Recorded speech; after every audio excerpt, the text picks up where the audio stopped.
Charisma of Charisma's Corner, and we are in the Little Pink Barn, and we are in block 11 of Nature Walk. And I don't know, I think that after getting through all of the rest of these blocks, this seems like maybe one of the easiest blocks there is. And I kind of fibbed yesterday. It is technically 2 blocks, but it serves as 1 block. So, but so simple. Here it is right here. There's actually 2 blocks, but they serve as 1 stem. So I wasn't trying to trick you. I was just really excited that it was a simple block after the other blocks that we had been doing. So I already have one side done. We have a left and a right side that we have to do, but they're exactly the same, and we've already cut them. So we'll just go ahead and start sewing these. There's not very many seams.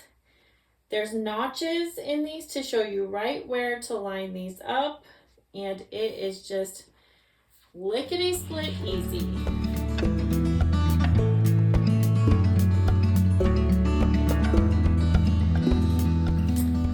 Lines up so perfectly. Okay, and now I'm just going to go ahead and line up this piece, and we'll sew that on.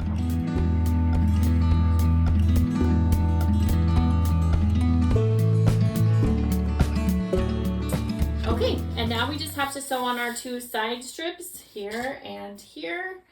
So we'll go ahead and sew those on.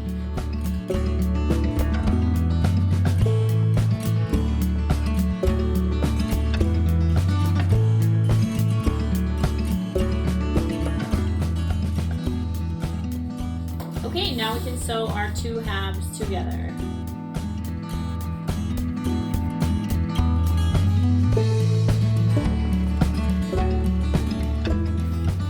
And looky there, that is the stem to our deer antler flower. So we only have 1 block left, and I truly tell you it's just 1 block, and it's paper piecing. It's very easy. Tomorrow is the finish line for Nature Walk. So I'll see you tomorrow. Please share on Instagram. Please give my video some like and love. I really appreciate that. And I'll see you tomorrow. Bye.